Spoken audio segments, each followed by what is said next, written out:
안녕하세요. 캔들피그의 이런저런 시간입니다. 오늘은 국회에 대한 간단한 내용하고 요즘 많이 거론되는 패스트트랙에 대한 이야기를 주제로 다뤄보겠습니다. 최근에 4개 특위다, 사보임이다 뭐다 하면서 뉴스 정치면에 보면 난리도 아니죠. 거기서 항상 이야기가 나오는 게 패스트트랙이라는 건데요. 그런데 사실 우리가 교과서에서 국회가 어떻게 운영이 되는지 패스트트랙이 뭔지 배운 적이 없지 않습니까? 정치에 특별히 관심이 있는 사람 아니고서는 어떻게 보면 모르는 게 당연한 건데 뉴스 신문에서는 마치 당연히 우리가 알고 있다는 전제하에 기사가 나오는 것 같다 보니까 은연중에 이런 거 모르면 창피한 게 아닌가 생각할 수도 있습니다. 근데 정치에 아예 관심 없는 사람은 궁금하다는 생각조차 안 하죠. 오히려 정치에 관심 많은 사람들이 패스트트랙이 뭔지 궁금해하는 거니까 모르는 게 당연하다는 말씀 먼저 드리겠습니다. 아무튼 인터넷으로 찾아봐도 분명히 쉽게 나오는 자료는 없을 것 같고요. 저희 채널에 많지는 않지만 10대 시청자분들 계시니까 캔들스토리 스타일로 쉽게 이야기를 해보려고 합니다. 일단 국회에는 위원회라는 게 있는데요. 이 위원회가 어떤 건지 알아야 이야기가 이어질 수 있습니다. 우리 어렸을 적에 학교 다닐 때 잠깐 생각을 해보겠습니다. 저희 때는 클럽 활동이라는 게 있었는데요. 삼촌 이모뻘 되시는 시청자분들은 그런 게 있었는지 잘은 모르겠지만 아무튼 저희는 매주 수요일 마지막 교시가 되면 클럽 활동이라고 해서 자기가 부원으로 소속된 모임에 가서 활동을 하는 수업이 있었습니다. 5학년 일반 소속이든 2반 소속이든 클럽 활동 시간이 되면 전교생 중에 합창부 소속인 학생은 음악실로 갔고 육상부면 운동장에 가서 활동을 했었죠. 국회의원도 비슷한데요. 몇 반 소속인 것처럼 민주당, 한국당 같은 정당 소속으로 4년 동안 의원 활동을 하는데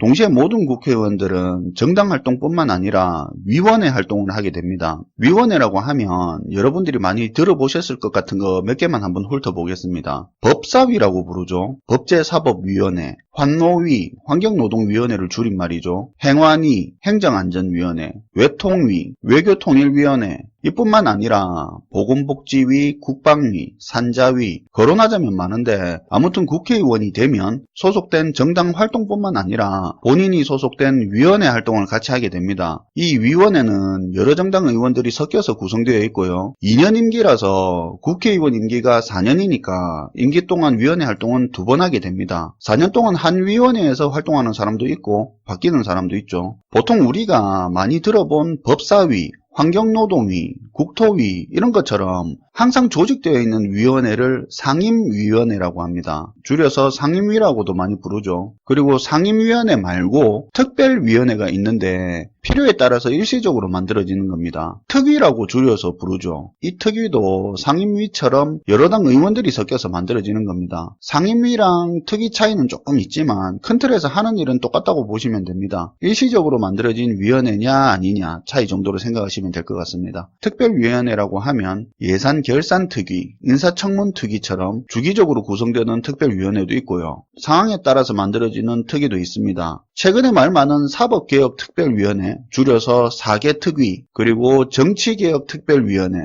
줄여서 정개특위, 그것도 위원회입니다. 그러니까 국회에서 위원회는 상임위와 특위가 있다고 보시면 됩니다. 특위 같은 경우는 일시적으로 만들어지는 거다 보니까 이미 다른 상임위에 들어가 있는 국회의원들이 특위에 이중으로 같이 소속되는 형태가 되겠죠. 그러니까 다른 말로 국회의원은 동시에 2개의 운영위 활동도 할 수 있다는 겁니다. 참고로 시의회도 국회처럼 상임위가 있고 위원회 활동을 하는 겁니다. 쉽게 말해서 국회는 국가범위, 시의회는 자치단체 범위, 범위가 다르긴 하지만 운영되는 건 비슷한 구조로 하니까 시의회가 대충 그렇게 돌아가는구나 하시면 됩니다. 다음으로는 위원회가 뭘 하는 곳인지 알아야 되는데요. 국회의원이 하는 일 중에 제일 중요한 게 법 만드는 일이죠. 위원회에서는 그 법을 심사하는 일을 합니다. 근데 법도 여러 종류의 법이 있을 거 아닙니까? 교육에 관련된 법도 있을 거고 노동에 관련된 법도 있을 거고 다양하겠죠. 각각 영역마다 심사에 있어서 전문성이 필요한데요. 그렇기 때문에 그 법의 분야에 맞게 심사를 담당하는 위원회가 정해져 있습니다. 노동에 관련된 법은 국회 환경노동위 소관이고 국민연금법이라면 보건복지위, 교통이면 국토교통위 이런 식으로 위원회별로 소관하는 분야가 있습니다. 그러니까 해당 위원회에서 활동을 하려면 그 분야의 전문성은 있어야 되는 거죠. 한 번씩 보면 국회의원 중에서 자기가 어디 위원회 몇 년을 했다 이런 식으로 자랑처럼 말하는 경우가 있는데 그만큼 그쪽 계통에 자기가 전문가라고 주장하는 거라고 생각하시면 됩니다. 근데 꼭 그쪽 계통 전문가만 위원회로 갈 수 있는 건 아니고요. 전문가가 아닌데도 머릿수 맞추려고 들어가는 경우나 대접받기 좋은 위원회라서 전문성 상관없이 서로 들어가려고 하는 경우도 있습니다. 이건 참고하시고요. 아무튼 위원회에서는 법을 심사하는 일을 하는 게 첫 번째입니다. 그 위원회가 여러 정당 의원으로 구성되어 있으니까 심사하는 과정에서 법의 종류에 따라서 서로 정치 이념이나 자기들 정치에 유리하거나 불리한 사항도 생길 수 있습니다. 법을 심사하는 과정에서 위원회 안에서 옥신각신 할 수도 있고 그 과정을 거치고 나서야 법의 심사가 통과되겠죠.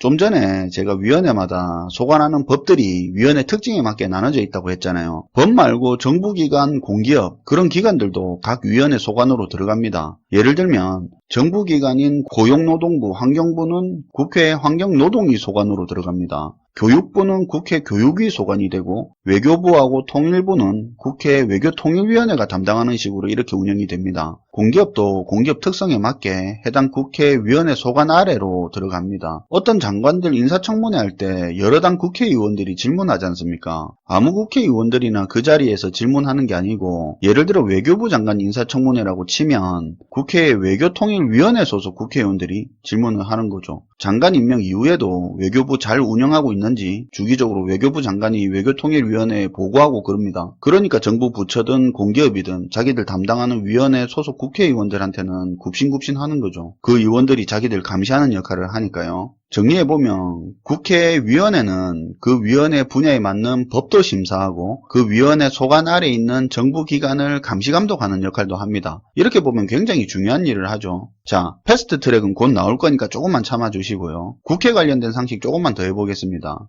위원회라는 건 알았으니까 이제는 법이 만들어지는 과정을 알아야 되는데요. 세세하게 이야기하면 과정이 좀 많은데 진짜 간단하게 우리가 딱 상식 수준에서 알고 있어야 될 정도로만 줄여서 이야기를 하겠습니다. 아까 국회위원회가 법을 심사한다고 했잖아요. 일반적으로는 상임위원회에서 하겠지만 특별위원회, 특위에서도 합니다. 보통 처음에 법을 만들고 싶으면 국회의원들이 만들어서 제출하든지 아니면 정부가 제출합니다. 유식하게 말하면 의원 발의 법률안 아니면 정부 제출 법률안이라고 합니다. 이렇게 법률안이 제출이 되면 그 법의 특성에 따라서 국회 상임위나 특위에서 심사를 하는 거죠. 심사를 해서 위원회 심사 통과가 됐다. 그러면 그 다음 법사위로 갑니다. 법사위도 따지고 보면 국회 안에 다른 위원회와 똑같은 위원회 중에 하나인데요. 법사위 자체가 다른 위원회에서 통과된 법률안을 2차 심사하는 업무가 있다고 합니다. 만약에 법사위 내부에서 제출한 법률안이라면 심사 단계가 한 단계는 줄겠죠. 법사위 심사 통과되면 그 다음이 우리가 뉴스에서 많이 보는 국회 본회의장에서 하는 본회의입니다. 마지막 단계죠. 출석한 의원 기준으로 과반수가 찬성하면 그제서야 법이 되는 거죠. 다시 정리해서 국회의원이나 정부가 만들기 원하는 법안을 제출하면 소관하는 위원회에서 1차 심사, 그것 통과되면 법제사법위원회 법사위에서 2차 심사, 그것 통과되면 그 다음 국회 본회의에서 과반수 찬성으로 통과, 이렇게 되는 겁니다. 간단히 말해서 그렇긴 한데 이 정도만 알아도 문제는 없습니다. 아무튼 은근히 과정이 빡세죠.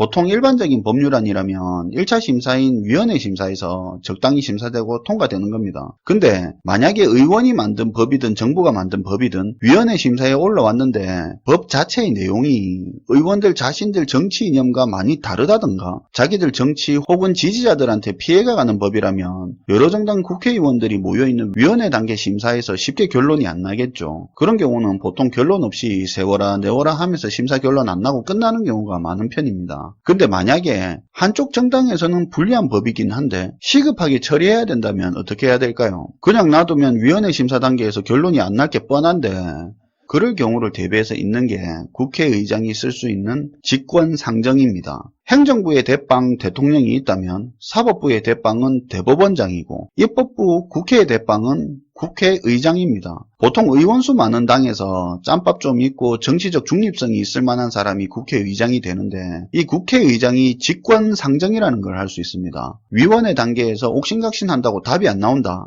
근데 빨리 처리를 해야 된다. 그러면 그 법에 대해서 국회의장이 직권상정해버리면 그 법률안이 중간 단계는 건너뛰고 최종 단계인 본회의로 바로 넘어갑니다. 그 뒤에 찬반 투표 해버리면 끝나는 거죠. 근데 이 직권상정을 잘못 이용하는 경우가 있는데요. 국회의장이 보통 다수당 소속이라고 했잖아요. 그러니까 국회의장하고 다수당하고 편먹고 직권상정 해버리면 이 법안이 바로 본회의로 올라가는 거잖아요. 만약에 국회에서 과반수가 되는 당이 전부 찬성을 해버리면 바로 통과가 돼버리는 일이 벌어집니다. 그게 흔히 말하는 날치기 통과죠. 그때 되면 반대편 의원 난리 나고 국회의장 자리 올라가서 의장 나무망치 뺏으려고 달려들고 서로 때리고 난리도 아니죠. 이런 걸 막자고 나온 게 국회 선진화법입니다. 그 국회 선진화법 내용 중에 하나가 패스트트랙입니다. 일단 국회 선진화법에 대한 내용을 간략히 살펴보면 국회 내에서 폭력을 쓰면 안 되고 국회의장 직권상정 요건을 굉장히 강화해놨습니다. 국가 비상사태 아니면 직권상정을 할 수 없어서 사실상 이제는 직권상정이 불가능해졌다고 봐도 됩니다. 그러면 진짜로 급한 안건은 어떻게 하냐 궁금할 수도 있는데요. 직권상정에 의한 법안 날치기 통과도 방지하면서 급한 법률안을 처리하기 위한 방법이 패스트트랙입니다. 신속처리 안건 지정이라고도 불리는데요. 앞에서도 말했지만 법의 심사 과정에서 국회의원들 간에 갈등이 많은 법안은 결론이 안 난다고 했잖아요. 차일피일 미루다가 결국 처리도 안 되고 폐기되는 식으로 흘러간다고 했는데요. 이걸 막기 위해서 패스트트랙이라는 걸 쓰는 겁니다. 어떤 법안이 패스트트랙에 지정이 됐다. 그러면 일단 과정은 아까 말씀드린 법 만들어지는 과정 다 거칩니다. 위원회 심사받고 법사위 넘어가고 본회의로 넘어갑니다. 대신에 다른 부분은 심사기한이 생긴다는 겁니다. 위원회 심사 180일,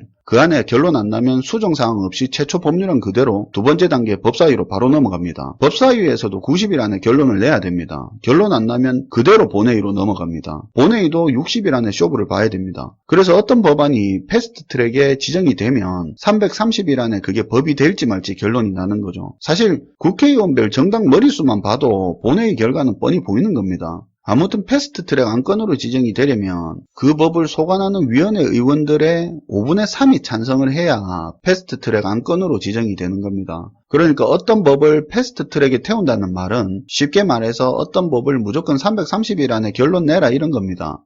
최근에 벌어지는 일들을 간단히 정리를 해보면 선거제 개편하고 관련된 법안을 정개특위에서 소관을 합니다. 정치개혁특별위원회죠. 그리고 공수처 설치법하고 검경수사권 조정에 관련된 법은 사법개혁특별위원회, 줄여서 사개특위에서 담당을 합니다. 근데 이 법들이 양 진영 간의 갈등이 굉장히 많은 부분인데요. 당연히 결론이 안 나겠죠. 그러니까 한쪽은 이 법들을 패스트트랙에 태워서 처리하자. 다른 한쪽은 무슨 소리냐. 법 내용 자체가 택도 아닌 내용인데 무슨 이걸 패스트트랙에 태우냐. 이렇게 다투는 내용이죠. 그런데 그 와중에 공수처와 검경수사권 관련법 심사를 담당하는 사개특위에서 이 법들을 패스트트랙에 태우자 하고 있는데 5분의 3 의원들이 찬성을 해야 이 법들을 패스트트랙에 태우는 게 통과가 되는데 바른미래당 의원 한 명이 반대하는 의사를 비칩니다. 만약 그렇게 되면 그 법들 패스트트랙에 못 태우거든요. 그러니까 갑자기 바른미래당 지도부에서 그 의원 사개특위에서 빼버리고 다른 의원 집어넣으면서 일이 커진 겁니다. 바른미래당 내부에서도 난리가 났죠. 거기다가 위원회 소속 의원 개인이 원하지 않으면 위원회에서 뺄 수 없는데 그걸 또 국회의장이 무시하고 승인을 해줬네. 이렇게 되니까 이 법안들이 패스트트랙에 태워지는 가능성이 높아지면서 지금 국회는 아수라장이 된 겁니다. 이 정도 배경을 아시면 지금부터 보는 패스트트랙에 관련된 기사를 이해하시는 데는 도움이 될 듯합니다. 결론을 말씀드리면 패스트트랙 제도가 문제가 아니라 패스트트랙에 태워질 법안의 내용이 양 진영의 대립이 되는 내용이고 그리고 이 법안을 패스트트랙에 태우려고 하는 과정에서 편법으로 보여질 수 있는 일이 발생한 게 문제가 될 수 있는 겁니다. 오늘은 최근에 이슈가 되는 패스트트랙에 대한 이야기와 이 패스트트랙을 설명하기 위해서 국회와 관련된 이야기를 같이 해봤습니다. 시청해주셔서 감사하고요. 지금까지 캔들피그의 이런저런 시간이었습니다. 캔들스토리 식구가 되고 싶으시면 구독 눌러주세요.